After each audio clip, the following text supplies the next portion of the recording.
भानी देवी गोल सचिव inter college Jhansi से के Tiwari physics class 11 chapter number 14 motion of satellite उपग्रहों की गति। इसमें जिस टॉपिक के बारे में डिस्कसिंग करने जा रहे हैं वो है किसी उपग्रह की कुल ऊर्जा, total energy of any satellite. इसके लिए चूंकि पृथ्वी या किसी अन्य ग्रह की परिक्रमा करने वाला पिंड उपग्रह कहलाता है, अतः इसमें दो प्रकार की ऊर्जाएं होती हैं। नंबर एक, चूंकि यह उपग्रह पृथ्वी के गुरुत्व क्षेत्र में स्थित किसी कक्षा परिक्रमा कर रहा होता है, जिसके कारण इसमें गुरुत्व स्थित ऊर्जा होती है, जिसका पृथ्वी तल के निकट कक्षा में मान U बराबर -gmem/re होता है, जहां me पृथ्वी का द्रव्यमान है, स्मॉल m उपग्रह का द्रव्यमान है तथा re पृथ्वी की त्रिज्या है। सेकंड पॉइंट, चूंकि उपग्रह अपनी कक्षा में कक्षीय चाल v0 से पृथ्वी की परिक्रमा कर रहा होता है, इसलिए इसमें गतिज ऊर्जा भी होती है, जिसका मान E के बराबर 1/2m × v0² होता है। समीकरण नंबर 2, चूंकि कक्षा में परिक्रमा करते उपग्रह की कक्षीय चाल v0 बराबर √gme/re होती है। ये मान समीकरण 2 में रखने पर कक्षा में परिक्रमा करते उपग्रह की गतिज ऊर्जा E के बराबर 1/2m स्मॉल × gmem/re, तो E के बराबर होगा 1/2 समीकरण नंबर 3।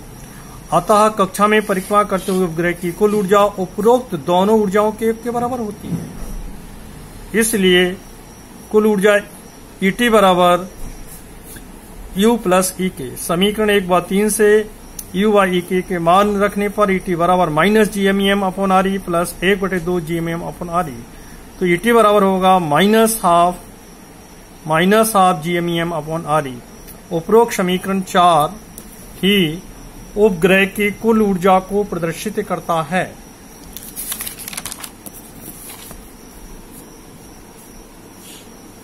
उपरोक्त समीकरण 4 ही पृथ्वी तल के अति निकट किसी कक्षा में परिक्रमा करते उपग्रह की कुल ऊर्जा को प्रदर्शित करता है। समीकरण 4 से स्पष्ट होता है कि उपग्रह की कुल ऊर्जा ऋणात्मक होती है। इसका एक विशेष अर्थ होता है, चूंकि अनंत पर पोटेंशियल एनर्जी U व काइनेटिक एनर्जी E के दोनों का मान शून्य होता है, इसलिए अनंत पर कुल ऊर्जा भी शून्य होती है। कुल ऊर्जा भी शून्य होती है।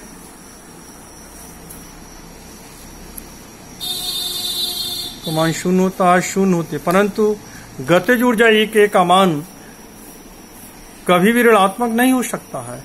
तब कुल ऊर्जा को अनंत तक भेजने के लिए तब कुल ऊर्जा का ऋणात्मक होने का अर्थ यह होता है कि उपग्रह को अनंत तक भेजने के लिए, अर्थात कुल ऊर्जा को शून्य करने के लिए हमें कक्षा में परिक्रमा करते हुए उपग्रह को अतिरिक्त ऊर्जा देना पड़ेगी। जब तक कक्षा में परिक्रमा करते उपग्रह को अतिरिक्त ऊर्जा प्राप्त नहीं होगी, तब तक वह उपग्रह अपनी कक्षा को नहीं छोड़ेगा, अर्थात बद्ध कक्षा में परिक्रमा करता रहेगा। इसी बात को इस प्रकार भी कहा जा सकता है कि उपग्रह पृथ्वी से बद्ध रहेगा। ऐसी कक्षा को पृथ्वी के गुरुत्व क्षेत्र से बद्ध कक्षा कहते हैं। इसके बाद अगला टॉपिक है किसी उपग्रह की बंधन ऊर्जा, binding energy of any satellite.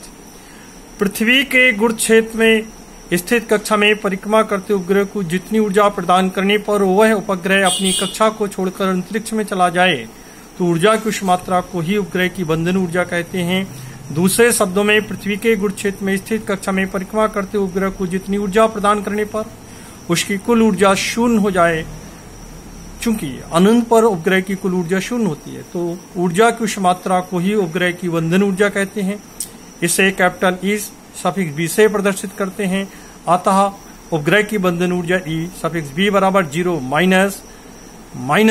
-half gmem/re, तो E भी बराबर होगा +half gmem/re। समीकरण नंबर 1। उपरोक्त समीकरण 1 ही उपग्रह की बंधन ऊर्जा को प्रदर्शित करता है। अगला टॉपिक, किसी उपग्रह की पलायन ऊर्जा, escape energy of any satellite. किसी उपग्रह को पृथ्वी तल से लंबवत उछालता अनंत तक भेजने के लिए जितनी ऊर्जा की आवश्यकता पड़ती है, ऊर्जा की वही मात्रा उस पिंड की पलायन ऊर्जा कहलाती है। इसे कैपिटल E सफिक्स E से प्रदर्शित करते हैं। चूंकि अनंत दूरी पर किसी स्मॉल m द्रव्यमान वाले पिंड की गुरुत्व स्थिति ऊर्जा शून्य होती है तथा पृथ्वी तल के अति निकट कक्षा में या पृथ्वी तल पर पिंड की गुरुत्व स्थिति ऊर्जा U बराबर -gmm/re होती है। समीकरण नंबर 1।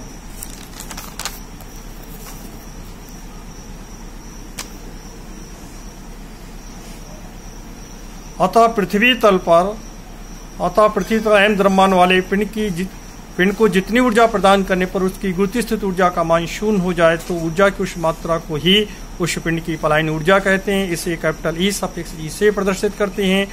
अतः पृथ्वी तल पर स्मॉल m द्रव्यमान वाले पिंड की पलायन ऊर्जा कैपिटल E सफिक्स E बराबर 0 माइनस -gmem/re। तो E बराबर होगा +gmem/re। समीकरण नंबर 2। उपरोक्त समीकरण 2 ही किसी पिंड की पलायन ऊर्जा पृथ्वी तल पर पलायन ऊर्जा को प्रदर्शित करता है। इसके पश्चात अगला टॉपिक है पलायन वेग एस्केप वेलोसिटी। इसके लिए जब हम किसी पिंड को ऊपर की ओर फेंकते हैं तो वह पिंड कुछ ऊंचाई तक जाकर पुनः पृथ्वी के गुरुत्वाकर्षण के कारण वापस लौट आता है। पिंड को हम जितने अधिक वेग से फेंकते हैं वह पिंड उतनी ही अधिक ऊंचाई तक जाकर वापस लौटता है। यदि हम वेग को क्रमशः बढ़ाते जाएं तो अंत में एक स्थिति ऐसी आती है कि जब पिंड गुरुत्वीय क्षेत्र को पार करके अंतरिक्ष में चला जाता है तथा पृथ्वी पर वापस नहीं लौटता है, तब पिंड को प्रदान किए गए इस न्यूनतम वेग को ही उस पिंड का पलायन वेग कहते हैं।